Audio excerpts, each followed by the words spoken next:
kemudian berharap pengampunan tapi tidak menyesal. Sedangkan syarat daripada taubat itu adalah yang pertama menyesali atas dosa yang pernah dilakukan dan berjanji tidak akan mengulanginya. Ini berharap pengampunan tapi dosa terus dilakukan dan tidak ada penyesalan. Ini tipu daya yang terbesar. Yang kedua,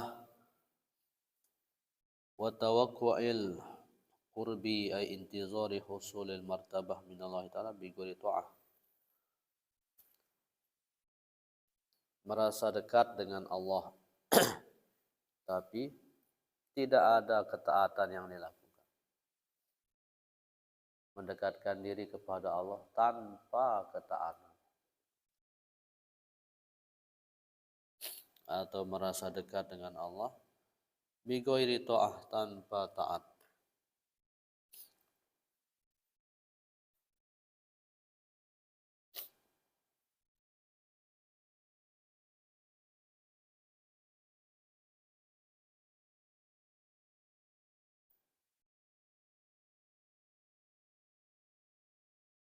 Wa intizaru zar'il jannah bi badrin nar. Berikutnya adalah menunggu nikmatnya surga, tapi yang dilakukan adalah benih-benih neraka atau maksiat. Menanti akan nikmatnya surga, tapi yang ditanam adalah benih-benih neraka. Tipu daya. Menginginkan surga, ingin panen di surga, tapi yang ditanam di dunia adalah benih-benih neraka. Tipu daya diri sendiri.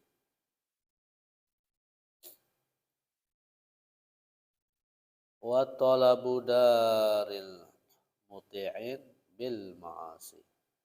Kemudian berikutnya adalah mencari tempat-tempat orang yang taat atau mencari masuk surga bil ma'asi, dengan kemaksiatan.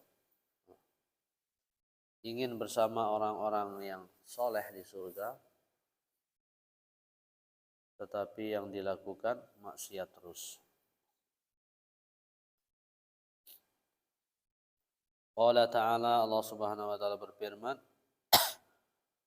innama tujzauna ma kuntum ta'malun. Sungguhnya kalian akan dibalas sesuai dengan apa yang pernah kalian lakukan.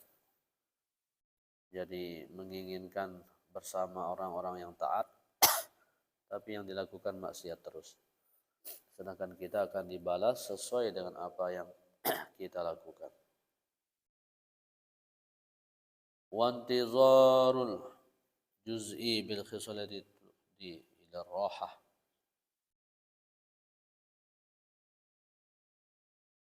Bi ghairi amalin salihin yusilu ila dzalik.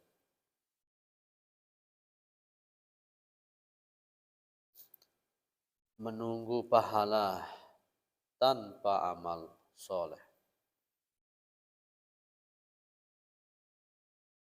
Jadi tipu daya berikutnya adalah menunggu pahala tapi tidak beramal soleh. Wa tamanni 'ala Allah azza wa jalla ma'al ifrad. Kemudian yang keenam, mengharapkan rahmat Allah tapi terus melakukan sesuatu yang melampaui batas.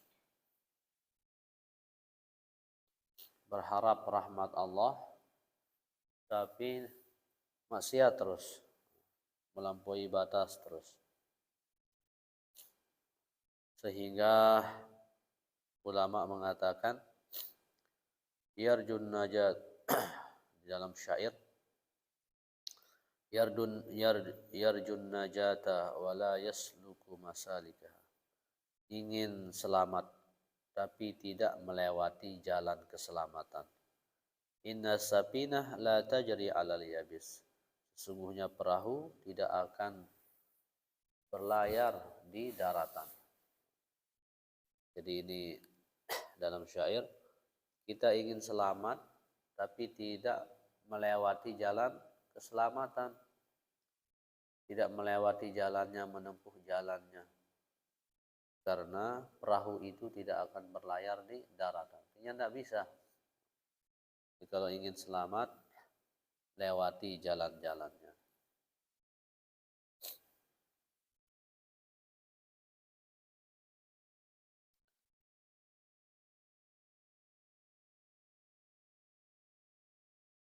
Nah, ini dia yang disampaikan oleh Yahya bin Mu'az rahimahullah. Tipu daya yang terbesar yang pertama adalah terus-menerus melakukan dosa di atas berharap pengampunan Allah tanpa tidak ada penyesalan. Dosa terus mengalir, berharap ampunan tapi disertai dengan tidak ada penyesalan. Kemudian yang kedua, merasa dekat dengan Allah tanpa melakukan ketaatan. Yang ketiga adalah ingin panen di surga tapi yang ditanam benih neraka. Kemudian berikutnya adalah mencari tempat bersama orang-orang yang soleh tetapi terus dilakukan maksiat. Kemudian menunggu pahala tanpa beramal. Kemudian berharap rahmat Allah tapi terus melampaui batas, melakukan dosa. Nah, ini diantara tipu daya yang terbesar. Wal maqalatu sabi'ata asyara. Kemudian yang ke-17. Qala Ahnab bin Qais. Berkata Ahnab bin Qais rahimahullahu ta'ala. Hina su'ila ma khairu ma yu'tal abdu. Ketika beliau ditanya apa yang paling baik yang diberikan kepada seorang hamba. Apa suatu yang paling baik yang diberikan kepada seorang hamba? Qala huwa, beliau menjawab, aqlun ghoriziyun ay tabi'iyun. Yang pertama adalah suatu yang paling baik yang diberikan kepada hamba itu akal. Akal yang baik, akal yang sehat. Ruya Nabi sallallahu alaihi wasallam qala, Rasulullah bersabda, maqtasabal mar'u misla aqdin yahdi sahibah ila hudan aw yarudduhu an radan. Seorang tidak akan memperoleh seperti akal. Seorang tidak akan memperoleh seistimewa akal yang dapat menunjukkan pemilik akal itu kepada kebaikan dan mencegah daripada kehinaan. Jadi akal itu adalah permata rohani yang Allah berikan kepada hambanya untuk mengetahui mana yang baik dan mana yang buruk. Jadi akal ini nikmat permata di dalam tubuh kita. Jadi salah satu permata yang sangat istimewa dalam tubuh kita ini adalah akal, agama, amal soleh, dan malu. Ini sabda Rasulullah SAW, 4 permata dalam tubuh kita. Yang pertama adalah akal, yang kedua agama, kita beragama Islam. Kemudian yang ketiga adalah amal soleh, yang keempat adalah malu. Akal bisa hilang dengan kemarahan. Akal. Nah, jadi akal ini adalah permata nikmat yang sangat besar yang Allah berikan kepada kita, maka harus kita jaga dan rawat. Maka orang yang merusak akalnya, sengaja merusak akalnya, itu menjadi dosa yang sangat besar.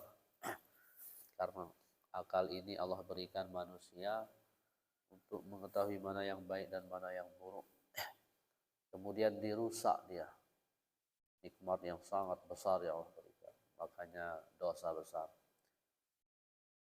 Gimana merusak akal? Yaitu dengan mabuk-mabukan misalnya. Nah, begitu juga yang merusak akal, sabda Nabi adalah marah. Marah yang kelewatan batas, tidak terkontrol. Itu dapat merusak akal.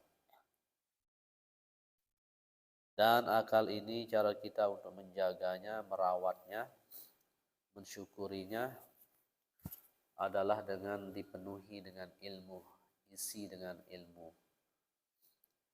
Isi dengan ilmu, ilmu-ilmu yang baik dunia akhirat. Siapa yang paling baik akalnya?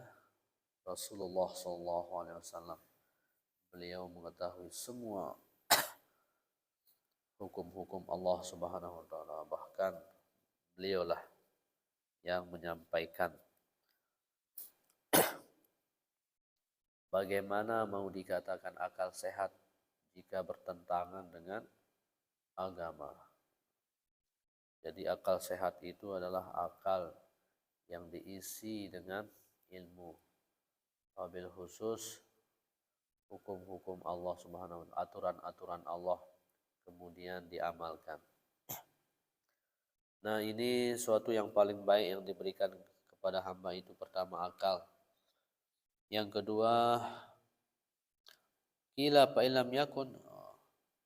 Kemudian beliau lanjut ditanya, kalau akal, kalau ndak ada itu, katanya,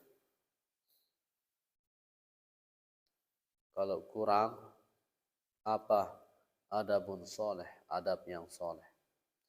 Fa illam yakun, kalau itu ndak ada, sahibun muwafiq, sahabat yang setia, yang menolong.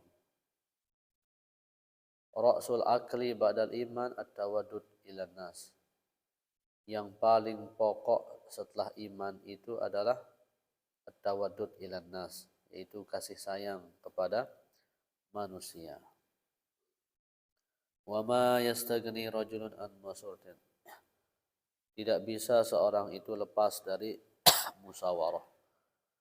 Wa inna ahlal ma'ruf fid dunya hum ahlul ma'ruf fil akhirah. Sungguhnya ahli kebaikan di dunia, mereka adalah ahli kebaikan di akhirat.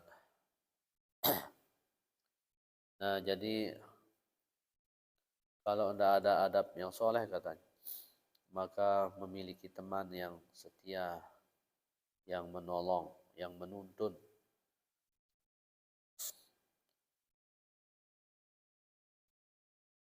Fa illam yakun, kalau tidak ada, qala qalbun murabitun, hati yang sabar. Fa illam yakun, kalau tidak ada, qala, beliau menjawab, tulus somti, maka banyak-banyak diam, jangan banyak berbicara. Ruya Nabi sallallahu alaihi wasallam qala, Rasulullah bersabda, La yablughul abdu haqiqatal iman hatta yakhzuna lisanah. Tidak akan sampai seorang hamba hakikatnya iman sampai dia bisa mengendalikan lidahnya. Ini sabda Nabi. La yablughul abdu haqiqatal iman. Tidak sampai seorang hamba hakikatnya iman hatta yakhzuna lisanah. Sampai dia bisa mengendalikan lidahnya. Sudah sering sekali kita baca di sini tentang lidah. Karena lidah ini adalah salah satu alat bermaksiat yang paling lezat, salah satu, dan yang paling diantara yang mudah kalau tidak dipenjarakan.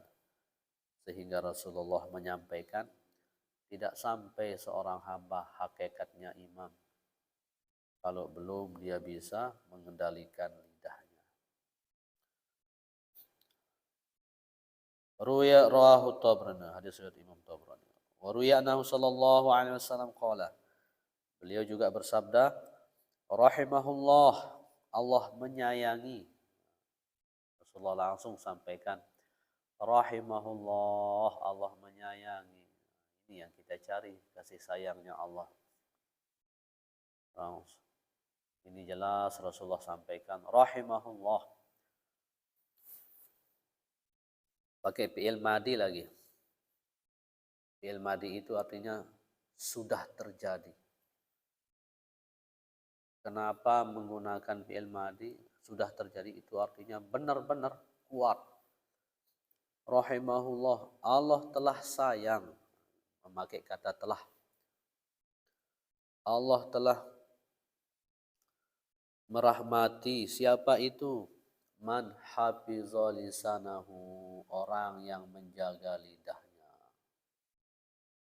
Jadi jelas sekali Rasulullah sampaikan menggunakan fi'il madi lagi. Allah telah sayang kepada siapa yang menjaga lidahnya. Wa arafa zamanahu, mengetahui keadaannya, zamannya, waktunya, pandai-pandai melihat kondisi. Orang yang pandai-pandai melihat kondisi itu disayang. Apa kondisi, misalnya di belakang banyak orang tua sakit-sakit, tentu tidak kita baca ayat yang panjang. Di belakang kita makmum yang bekerja keras, kondisinya capek-capek, tentu jadi imam tidak membaca ayat terlalu panjang. Kondisi, mengetahui kondisi. Jadi banyak hal yang perlu kita lihat kondisi. Orang lagi ngobrol, maka tidak juga kita langsung tiba-tiba setel ngaji. Orang lagi pembahasannya seru, pembahasan musyawarah, tiba-tiba kita sendirian asik menyetel mendengarkan ngaji atau ceramah. Orang lagi berbicara, lihat kondisi. Baik yang kita lakukan, baik niat kita, maka belum tentu jalannya baik jika kita tidak pandai melihat kondisi. Jadi Allah itu sayang pada orang yang menjaga lidahnya, yang mengetahui kondisi. Wastaqamat tariqatuhu, kemudian lurus jalannya. Ini yang pertama, hafizah, Masya Allah. Kita mohon perlindungan, pertolongan kepada Allah agar kita bisa mengamalkan semua ini. Nyata-nyata disampaikan oleh Rasulullah sayang. Bahkan dalam hadis yang lain, Rasulullah sampaikan, sesungguhnya amalan yang paling dicintai oleh Allah adalah menjaga lidah.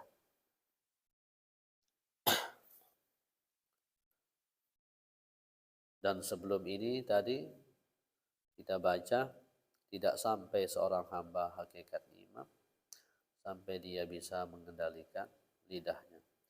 Bahkan Rasulullah SAW keluar rumah, beliau pernah bersabda apa yang maknanya mungkin redaksinya beda, artinya maknanya jangan ada yang ceritakan tentang keburukan sahabatku, kata Nabi. Aku ingin keluar rumah dalam kondisi hatiku selamat dari berita yang tidak baik terhadap, dari perasaan yang tidak baik terhadap sahabat-sahabatku.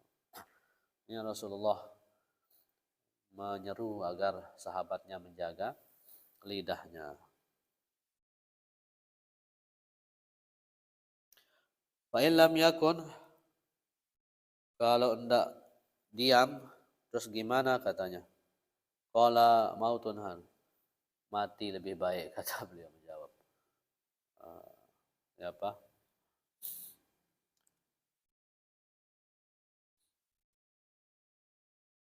Ahnab bin Qais rahimahullah. Nah, ini dia baru 2 bab yang kita baca dan habislah bab yang ke-6. Bab yang pertama tadi yang kita baca disampaikan oleh Yahya bin Mu'az rahimahullah, tipu daya yang terbesar itu adalah tipu daya yang terbesar kembali untuk diri sendiri. Itu adalah melakukan terus-menerus melakukan dosa, berharap diampuni, tapi tidak ada penyesalan. Nah, itu tipu daya sendiri saja. Mau diampuni, kemudian mau diampuni, tapi terus dosa mengalir dan tidak ada penyesalan, tidak ada taubat. Itu tipu daya. Kemudian yang kedua, merasa dekat dengan Allah tapi tidak pernah melakukan ketaatan, tanpa ketaatan. Yang ketiga, ingin panen di surga tapi yang ditanam benih-benih neraka, maksiat. Kemudian yang keempat, ingin bersama orang-orang yang taat di surganya Allah, tapi yang dilakukan maksiat terus. Yang kelima, menunggu pahala, tapi tidak beramal soleh. Yang keenam, berharap rahmatnya Allah, tapi terus melampaui batas, maksiat. Sehingga dipertegas oleh ahli yarnajata wala yasluku masalikaha. Ingin selamat tapi tidak melewati jalannya. Sesungguhnya innas safinah la jari alal yabis.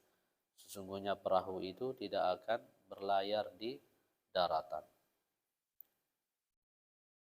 Kemudian Ahnab bin Qais, beliau ditanya apa yang paling baik diberikan kepada seorang hamba. Yang pertama adalah akal yang sehat. Jika tidak memiliki, apa itu adab yang baik. Jika tidak ada, teman yang setia menuntun. Jika tidak ada, hati yang sabar. Jika tidak ada, maka banyak diam. Jika tidak ada, mati lebih baik, tapi bukan bunuh diri. Nah, dan banyak-banyak diam itu dipertegas lagi,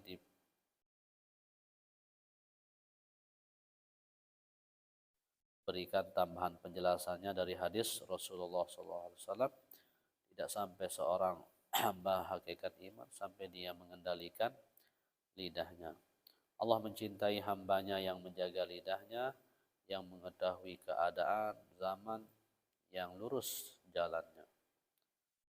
Mungkin dari 2 ini ada tambahan, masukan, usulan, dipersilakan.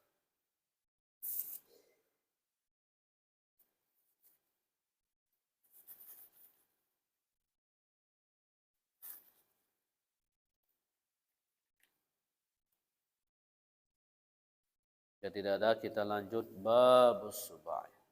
Bab yang ketujuh.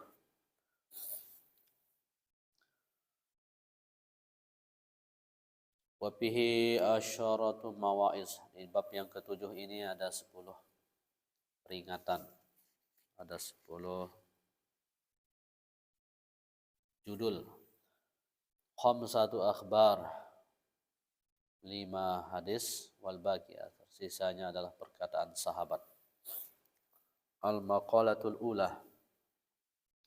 Pembahasan yang pertama. An Abi Hurairah radhiyallahu anhu. Dari Abi Hurairah radhiyallahu anhu, Nabi sallallahu alaihi wasallam, Rasulullah bersabda, sab'atu nafarin yuzilluhumullah tahta dhilli arsyih yauma la dhilla illa dhilluh. Ada 7 golongan yang dijamin mendapatkan naungan pertolongan Allah tahta dhilli arsyih, di bawah naungan arsy-Nya, yauma la dhilla illa dhilluh, pada hari tidak ada pertolongan, naungan kecuali naungan atau pertolongan dari Allah Subhanahu wa taala. Ada 7 golongan yang dijamin akan mendapatkan naungan Allah pada hari tidak ada naungan kecuali naungan dari Allah. 7 golongan yang dijamin mendapatkan pertolongan Allah di hari tidak ada pertolongan kecuali pertolongan Allah Subhanahu wa taala. 7 mana yang 7 yang akan dijamin kelak di hari kiamat diselamatkan ini? Yang pertama adalah imamun adilun, pemimpin yang adil. Nah, jadi dalam sabda Rasulullah, di antara orang yang paling dekat di akhirat kelak bersama Rasulullah adalah pemimpin yang adil. Di antara orang yang dekat, tinggi kedudukannya di akhirat, pemimpin yang adil. Dan salah satu doa yang sangat ijabah, tidak tertolak adalah doa pemimpin yang adil. Jadi orang yang menjadi pemimpin, yang memimpin dengan adil, memegang amanah dengan sebaik-baiknya, itu jalan untuk menjadi sebaik-baik hambanya Allah Subhanahu wa taala. Mana dia bermanfaat untuk orang banyak, adil lagi, maka sangat luar biasa. Tapi sebaiknya orang yang jauh di akhirat derajatnya jauh dari Rasulullah adalah pemimpin yang jair, pemimpin yang zalim. Dan imamun adil, pemimpin yang adil. Jadi ada pemimpin negara, pemimpin wilayah, gubernur. Semua ada yang dipimpin, pemimpin. Sampai pemimpin rumah tangga. Bahkan yang tidak berumah tangga, memimpin dirinya sendiri. Makanya Rasulullah SAW, beliau menyampaikan, kullukum ra'in, semua kalian adalah pemimpin, wa kullukum mas'ulun an ra'iyatih, dan semua kalian akan ditanya apa yang dipimpin. Semua kita akan ditanya apa yang, istri akan ditanya bagaimana ia bertanggung jawab atas kewajiban-kewajibannya. Bagaimana dia menjaga dirinya dan harta suaminya ketika suaminya keluar rumah. Apalagi pemimpin rumah tangga akan ditanya, akan dipertanggungjawabkan semuanya.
Pertama, pemimpin yang adil.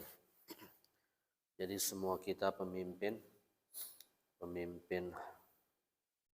keluarga, pemimpin diri sendiri. Terhadap diri kita ini, kita mimpin diri kita, maka dia akan diminta pertanggungjawaban. Dalam diri kita apa yang kita pimpin? Jasmani kita dan rohani kita. Fisik kita ini adalah ada haknya jasmani kita.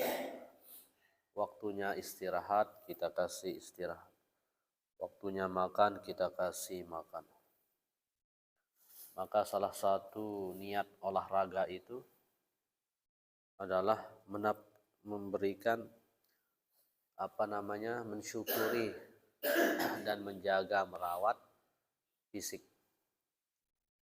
Mohon kepada Allah kesehatan jasmani. Kemudian ruh kita ini kita pimpin adalah kasih dia makan. Apa makanannya? Ruh, yaitu taat terhadap perintah Allah, ibadah, zikir, kerjakan perintah-perintah Allah, jauhi larangannya. Ketika tidak pernah diajak untuk beribadah, uruslah ruh itu. Nah, jadi zahir batin kita pimpin dalam diri kita. Belum keluarga kita, apalagi yang jadi punya jabatan, bertambah kepemimpinannya.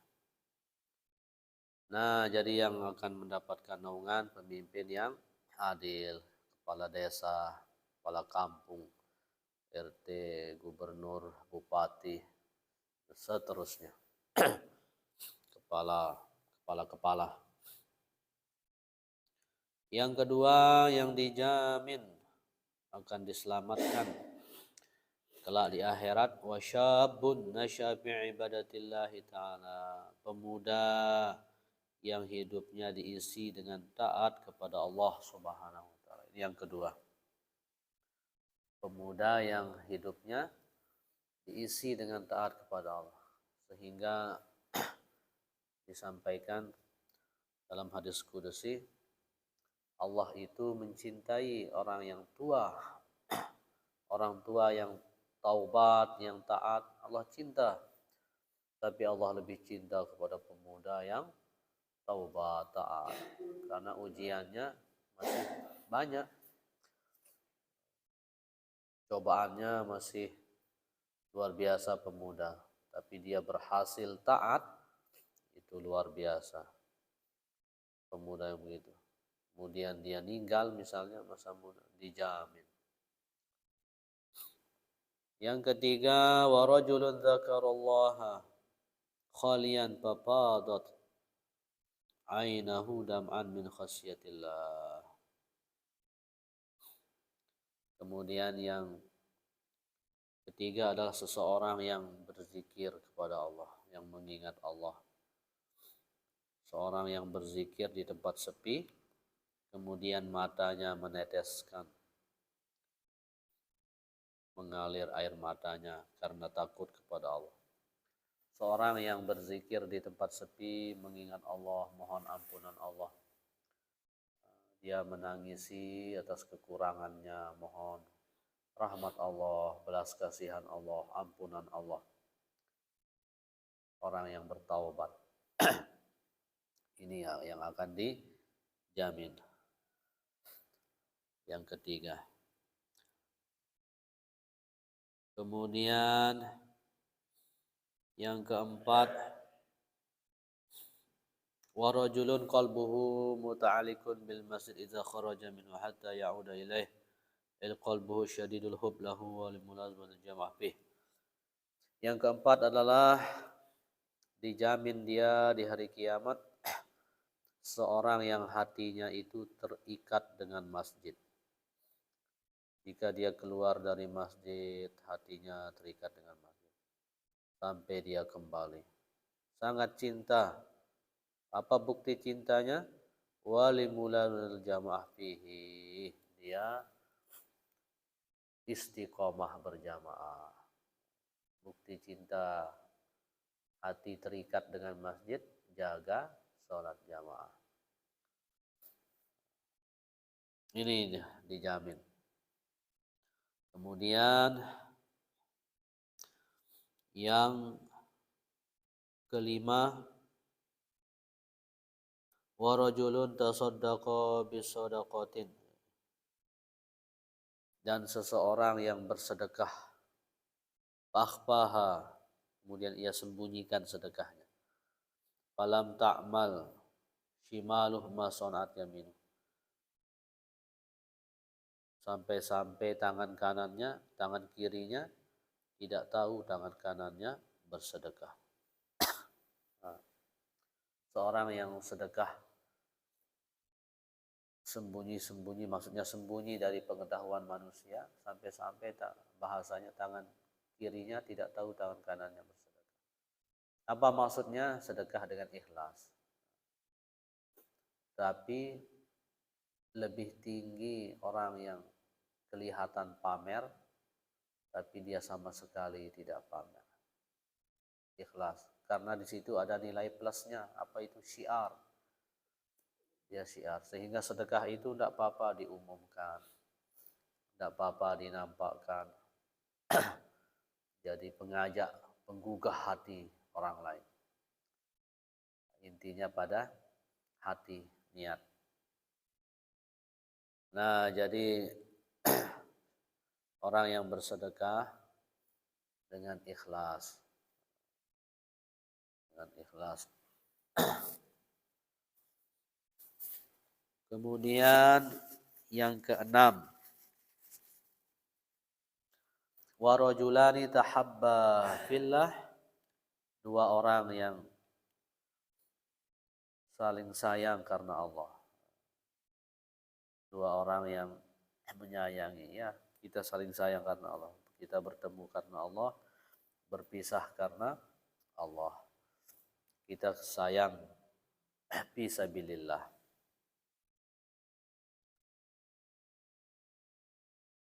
Untuk mencari ridho Allah, bukan tujuan dunia. Jadi dua orang yang saling sayang karena tujuan akhirat, karena Allah, bertemu karena Allah, mencari ridhonya Allah, bukan tujuan dunia.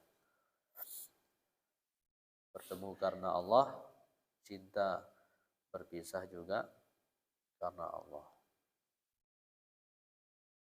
Warajulun da'athum ra'atin, kemudian yang ketujuh, seorang laki-laki yang da'athum ra'atun zatu jamalin ila nafsiha fa aba wa qala ini akhafullah. Yang ketujuh, seorang yang dirayu oleh perempuan cantik tapi ia menolak dan mengatakan sungguh aku takut kepada Allah.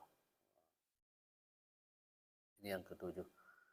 Jika ada laki-laki atau perempuan yang dirayu oleh perempuan cantik, tapi ia berhasil mengatakan, sungguh aku takut kepada Allah. Nah, dijamin ya. Ini 7 golongan. Mudah-mudahan kita ada di 7 golongan ini. Yang mudah-mudahan Allah selamatkan kita. Pertama, pemimpin yang adil. Kedua, pemuda yang hidupnya diisi dengan taat pada Allah. Yang ketiga adalah seorang yang berzikir di tempat sepi, meneteskan air mata takut kepada Allah, mohon kasih sayang Allah, ampunan Allah, menyesal atas dosa yang dilakukan. Yang keempat adalah seorang yang hatinya terikat dengan masjid, buktikan dengan jaga selalu berjamaah di masjid. Yang kelima seorang yang bersedekah dengan ikhlas, bahkan tidak mau diketahui oleh manusia.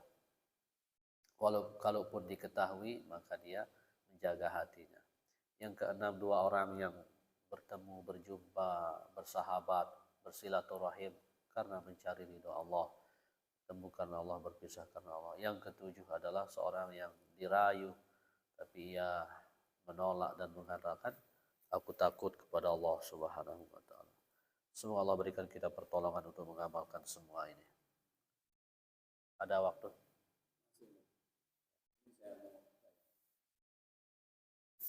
Tadi kalau saya boleh ibaratkan seperti anjuran penekanan tadi itu, saya boleh ibaratkan seperti resep lagi. Resep masak, tapi kita ini tidak pernah masak. Seperti dianjurkan banyak diam, dianjurkan bersedekah. Itu tidak pernah kita bisa melakukannya tanpa apa namanya, kalau hanya sebatas mendengarkan resep saja gitu. Nah, jadi saya tanyakan bagaimana cara memasaknya, misalnya kalau kita ingin jadi orang dermawan. Sebenarnya selama ini kan kita ini hanya mendengar resep-resep saja, tapi untuk apa memasaknya itu tidak pernah kita lakukan gitu. Sehingga tetaplah sedekah itu hanya cerita-cerita saja. Kita tidak bisa melakukan. Harus seperti anu juga namanya, jangan banyak bicara. Kita tidak banyak bicara, hanya mengetahui resepnya dan gitu. Nah, bagaimana cara mengendalikannya gitu. Dan bagaimana cara mempraktikkan supaya kita ini jadi orang dermawan. Itu tidak hanya sekedar resep saja gitu.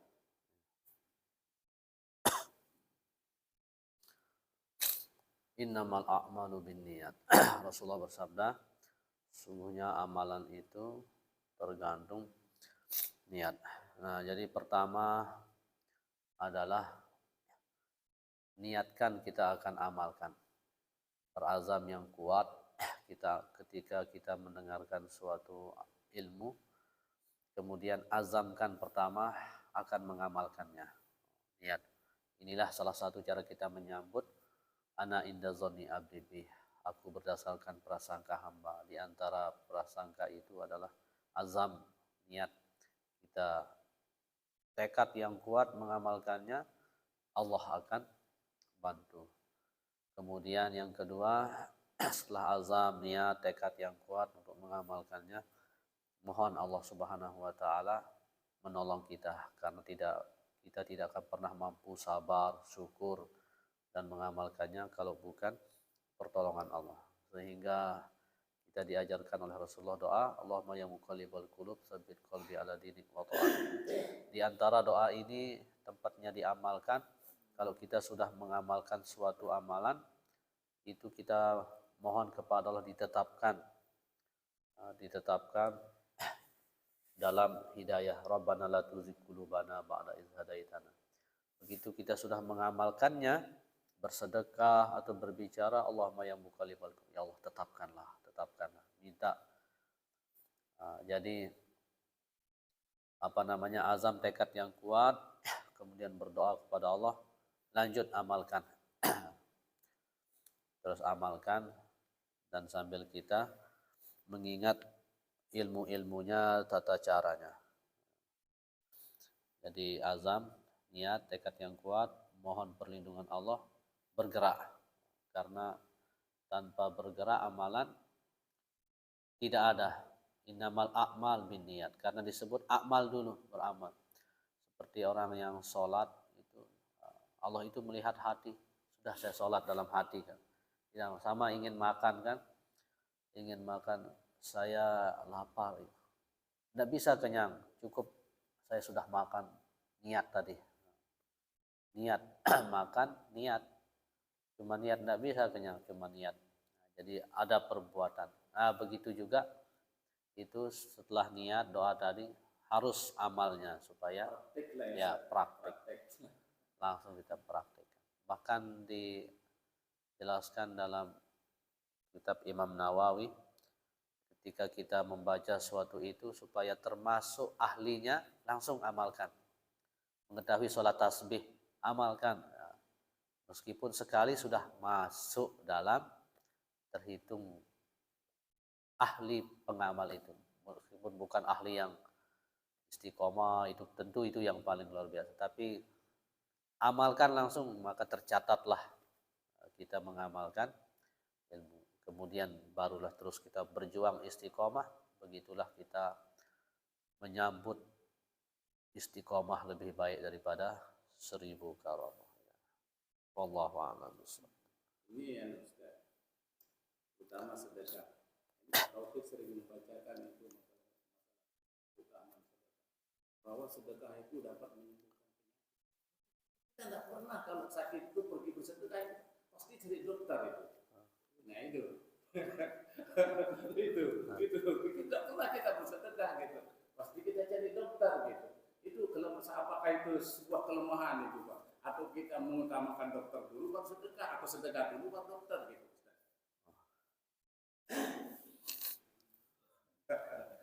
Ya. Padahal itu resep yang benar kan gitu. Tapi kita masih ragu kalau sedekah itu. Lebih baik jadi dokter gitu. Ya ada keutamaan. Kali Abdul, memang sedekah itu utama ya sedekah dulu ya kita buat. Kalau sedekah nggak mampu, biar hakiki itu. Ya. Jadi Rasulullah bersabda, "Dawu mardakum bis shadaqah." Obatilah sakitmu dengan sedekah. Rasulullah juga bersabda, "Zakku anfusakum biz zakah." Sucikan dirimu dengan zakat. Nah, dalam hadis yang lain, inna shadaqah, sesungguhnya sedekah menutup 70 pintu bala, termasuk adalah di situ penyakit. Begitu, dan yang akan menyampaikan sakit itu adalah Allah Subhanahu wa taala. Nah, dan sedekah itu tidak hanya berupa harta benda. Sedekah itu banyak modelnya. Melakukan kebaikan sedekah, membagi ilmu sedekah. Nabi yang paling sempurna sedekahnya sakit. Nah, disitulah Allah tunjukkan kita sebagai manusia yang berproses. Ketika sakit, maka jalurnya adalah obat. Sama kata ulama tadi, orang tidak akan sampai kalau tidak melewati jalannya. Perahu tidak akan bisa berlayar di atas daratan. Jadinya kita pasti dikasih bukti kemanusiaan kita, kehambaan kita, dikasih sakit, dikasih. Jadi diantaranya juga supaya kita tidak bergantung kepada amal. Saya sudah sedekah ini setiap hari ya, saya jamin sudah tidak akan sakit. Nah, jangan bergantung sama Allah. Juga akan kasih kita sesuatu yang membuat kita tidak bergantung selain kepadanya. Rajin ibadah, rajin sedekah. Dikasih sakit, Allah tunjukkan kita bahwasannya Allah itu maha menghendaki agar kita tidak bergantung. Kemudian pernah sahabat itu sakit, meminta kepada Rasulullah, "Wahai Rasulullah, doakan saya sakit." Rasulullah suruh dia cari tabib. Rasulullah agar kita menjalani jalannya. Begitu juga tadi adalah cari ketika sakit, cari dokter. Itu tidak salah. Memang itulah jalan kita sebagai hamba Allah Subhanahu wa taala, jalur yang sudah ditetapkan. Adapun kemudian bersedekah itu banyak sekali hikmah-hikmahnya. Tapi bermacam-macam modelnya. Mungkin sedekah juga dikasih ketentraman hidup, dikasih ini banyak keistimewaannya. Paling kurang diampuni dosa, kemudian akan mendampingi di alam kubur sampai hari kiamat. Sedekah itu akan mendoakan kita dan sebagainya. Kita tidak tahu, mungkin ada yang kita tidak lihat, bukan sekedar hanya bentuk zahir berupa obat itu saja. Bermacam-macam jenis keistimewaan yang Allah berikan. Nah, jadi tidak salah.